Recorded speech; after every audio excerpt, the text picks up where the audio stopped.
श्री शिवाय नमस्तुभ्यम। ओम नमो भगवते वासुदेवाय। आज है सावन का सोमवार और एकादशी। जब शिव और हरि की एक ही दिन तिथि पड़ती है तो इसे हरिहर स्वरूप में जाना जाता है।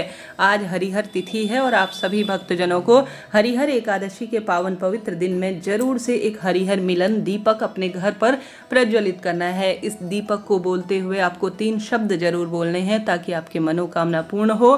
परिवार में विवाह, नौकरी, पुत्र, रोग, कर्ज, धन, व्यापार और टेंशन जो चल रही है उसका निदान हो और हरिहर की कृपा से आपके सभी कार्य बन जाए। तो कैसे करें, ध्यान से सुने और अंत तक बने रहें। आज की कथा जब मैं श्रवण कर रही थी पद्म पुराण के उत्तरखंड में वर्णित, तो उसमें लिखा हुआ था आज के दिन किया गया दीपदान पितरों को सुख देता है और साथ के साथ हमारे लिए आगे के मार्ग को प्रशस्त करता है और देवी देवताओं को भी सुख प्रदान करता है। तो कमेंट्स बॉक्स में आप सभी भी ओम नमो भगवते वासुदेवाय या श्री शिवाय नमस्तुभ्यम जया आप सभी इच्छा शक्ति सामर्थ्य अनुसार हरिहर महादेव की जय जरूर लिखिएगा। अब आप सभी को अपने घर के मंदिर में उपाय करना है। ध्यान रहे, चावल का प्रयोग आज नहीं किया जाएगा। उसके स्थान पर आप तिल का प्रयोग कर सकते हैं, उसके स्थान पर आप जौ का प्रयोग कर सकते हैं। आपकी इच्छा है, आप कोई अन्य वस्तु भी जैसे बेलपत्र इत्यादि का भी प्रयोग कर सकते हैं या कोई पुष्प ले सकते हैं। सुंदर भाव सच्चे मन से अगर आज आटे का दीपक बना लेते हैं तो और अति उत्तम होता है। आटे का दीपक आप प्रज्वलित करेंगे तो दीपदान का फल मिलेगा। आटे का दीपक ठंडा हो जाएगा तो इससे अन्नदान का आपको सुख मिलेगा और आपकी कामना सिद्ध होने से कोई नहीं रोक सकता है। तो आप सभी भक्तजनों को एक आटे का या मिट्टी का, इच्छा आपकी है परंतु साफ स्वच्छता का ध्यान रखें। आज शाम को इस उपाय को आपको करना है। उपाय आप शाम को करेंगे प्रदोष काल के बाद, जब भी आपको समय मिले प्रदोष काल में करें या देर रात्रि तक कभी भी कर सकते हैं। उपाय करते समय भगवान का सुमिरन जितना हो उतना करने का प्रयत्न करें, तभी आपका उपाय फलित होगा। हरिहर दीपक लगाते समय आपको सुंदर स्वरूप में एक प्लेट ले लेनी है। एक प्लेट के ऊपर एक स्वास्तिक बना लीजिए हल्दी का या कुमकुम का। इच्छा आपकी है, आप अनाज भी रख सकते हैं, कोई भी तिल वगैरह का भी प्रयोग किया जा सकता है। हरिहर महादेव की जय। ओम नमो भगवते वासुदेवाय। श्री शिवाय नमस्तुभ्यम। ओम श्री विष्णवे नमः।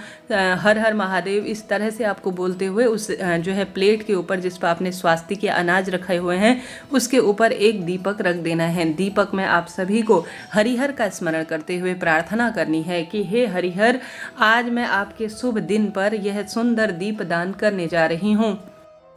इस दीपदान को आप सफल बना दीजिए, ऐसी आपको मन ही मन प्रार्थना करनी है। प्रार्थना करने के बाद उस दीपक में आप 2 बत्तियां रखें। दोनों बत्तियां आप गोल बत्ती की ही रखेंगे, दोनों अर्थात गोल ही बत्ती रखेंगे, क्योंकि यहाँ हम हरिहर मिलन करा रहे हैं। जब एक दीपक में 2 बत्तियां रखी जाती हैं तो यह हरिहर मिलन के एक स्वरूप के रूप में जाना जाता है। तो आप सभी को आज सोमवार की तिथि का स्मरण करना है, अपना नाम गोत्र बोलना है, जो आपकी मनोकामना है वह बोलना है और आप सभी को भगवान का सुमिरन करना है। श्री हर का ध्यान करना है, अर्थात श्री नारायण का भी ध्यान करना है और महादेव का भी ध्यान करना है।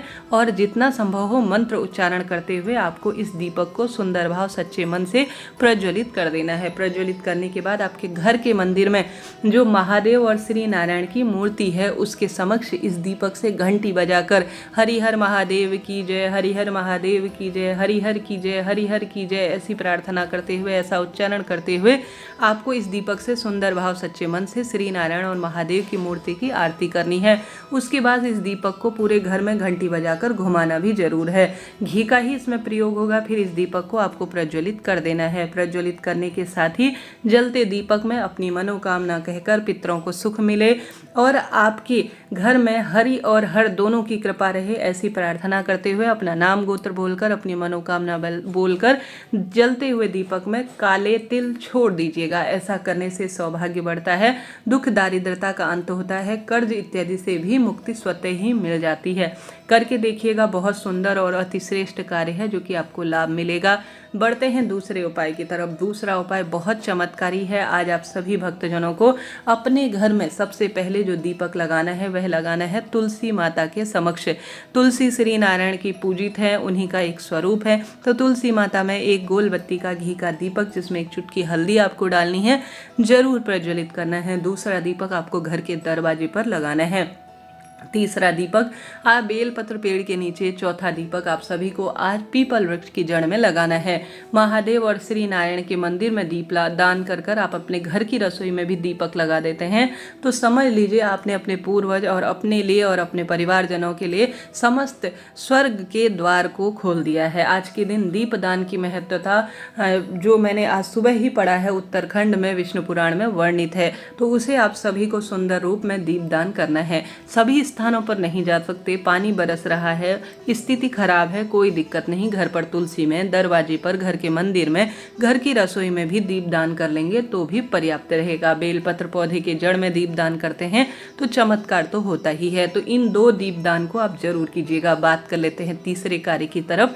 आज आप सभी को आवश्यक रूप से एक समय का भोजन पंडित ब्राह्मण जी को दान देना है। कल द्वादशी के दिन जब आप व्रत को खोलेंगे तब आप व्रत का पारण करेंगे तो इस दीप जो है अन्न का दान आपको जरूर करना है।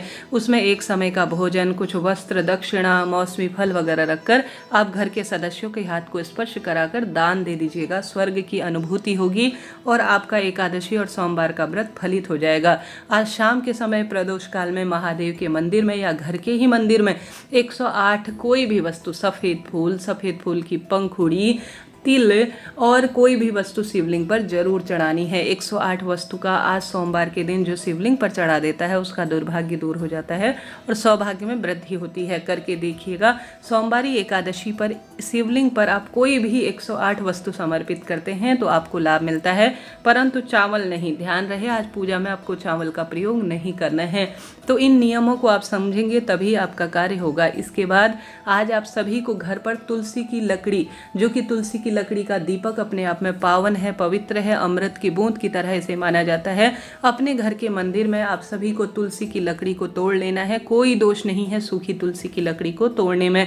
उसमें कच्चा सूत आप लपेट दीजिए, रुई आप लपेट सकते हैं।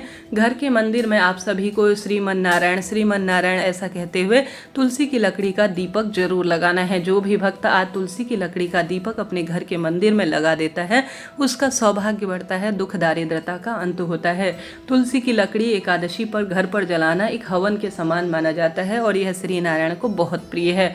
आज अपने घर के मंदिर में तुलसी की माला, समर्पित की हुई तुलसी को किसी धागे में आप लपेट कर अच्छी तरह से गांठ लगाकर श्री नारायण के गले में धारण करा देते हैं तो भाग्य प्रबल हो जाता है। आज श्री नारायण को तुलसी समर्पित करना सौभाग्य बढ़ाता है। महादेव को समर्पित की हुई बेलपत्र की माला अगर आप शिवलिंग पर समर्पित कर देते हैं तो इससे बड़ा कोई सुख नहीं है। इन कार्यों को करें। आज आप हरि चंदन श्री नारायण के निमित्त बनाते हैं, जैसे तुलसी की लकड़ी को घिसकर किसी पत्थर पर उसका चंदन बनाकर श्री नारायण को सुंदर सुसज्जित करते हैं उनके विग्रह स्वरूप, और स्वयं भी मस्तक पर आप जो है विशेष तौर पर जो हरि चंदन धारण करते हैं उसका सुख ही अलग है। अपने घर के मंदिर में शाम को सामान्य दीपक लगाकर ओम नमो भगवते वासुदेवाय महामंत्र की एक माला का जाप करें।